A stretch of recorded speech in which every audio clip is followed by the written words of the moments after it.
என் லைஃப்பில் மறக்க முடியாத அந்த ஒரு வெட்டிங். ஒரு 20 வருஷத்துக்கு முன்னால் காரைக்குடிக்கு ஒரு வெட்டிங் ஃபங்க்ஷனுக்காண்டி போயிருந்தேன். அப்போ மேக்ஸிமம் வீட்டில் தான் வெட்டிங்லாம் நடந்துக்கிட்டு இருக்கும். அப்படி எடுத்துகிட்டு இருக்கும் பொழுது நல்லா ஸ்மூத்தாக தான் ஃபங்க்ஷன்லாம் போயிருந்துச்சு.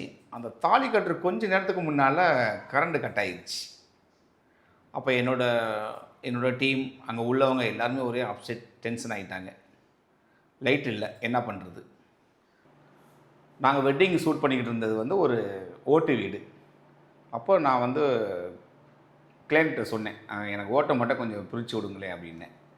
அவங்க எடுத்தோன்னே தயங்கினாங்க. அதுக்கப்புறம் ஓகேன்ட்டாங்க. அப்போ ஓட்டை பிரிக்க லைட் வந்து உள்ளே வர ஆரம்பிச்சிச்சு. கரெக்டாக அந்த சன்லைட் வந்து பொண்ணு மாப்பிள்ளை மேலே வந்து கரெக்டாக பட்டுச்சு. அதை பார்க்க வந்து அவ்வளோ ஒரு அழகாக இருந்துச்சு. அந்த செகண்டில் நான் ஒரு ஒயிட் ஆங்கிள் ஃபோட்டோ ஒன்று எடுத்தேன். எனக்கு ரொம்ப பிடிச்ச ஃபோட்டோ அது. அப்போ தான் நான் ஒரு விஷயத்தை புரிஞ்சுக்கிட்டேன். ஒரு ஃபோட்டோகிராஃபர் ஸ்பாட்டில் திங்க் பண்ணி வேலை செய்யணும். ஒரு கல்யாணத்துக்கு முன்னால் நம்ம எவ்வளோ பிளான் பண்ணி போகிறோம், அதெல்லாம் நடக்குமா தெரியாது. ஆனால் நம்ம ஸ்பாட்டில் திங்க் பண்ண கற்றுக்கிட்டா அது நம்மளுக்கு ஒரு சூப்பரான ஃபோட்டோ கொடுக்கும்.